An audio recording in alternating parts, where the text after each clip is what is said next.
Day 4 of Project 50. Today, pupunta kami sa circus. Tara, samahan nyo ako. Medyo late na kami, kaya ayan. Pagdating namin, bumili muna kami ng popcorn, ice cream, corn, at Pepsi. Syempre, para may snacks habang nanonood. Habang pinapanood namin yung palabas, na-realize ko kung gaano ka-dangerous yung ginagawa nila. Grabe, just to make people smile and entertain us, they risk their lives. Nakaka-inspire at nakaka-guilty at the same time. After ng show, lumabas na kami at nag-picture-picture habang hinihintay si mama. Naglakad-lakad. I'm waiting for my mother. I will just walk and jog. At nag-jogging muna ako habang naghihintay. So nice in here, bro. No trash.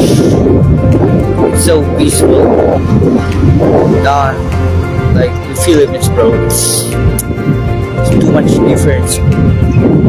Pagdating ni mama, dumaan muna kami sa grocery. Tapos kumain kami ng shawarma. Are you guys eating? Shawarma. Kasi sabi ni mama, masarap daw dito. And totoo nga. Bye-bye. Pag-uwi namin, kumain na kami ng dinner. Nagdala pala si mama ng biryani kasi favorite yun ng tito ko. After dinner, gunawa ko na yung workout ko for today. And that's it for my day 4 and day 4 of the road to 50K per month. See you guys tomorrow.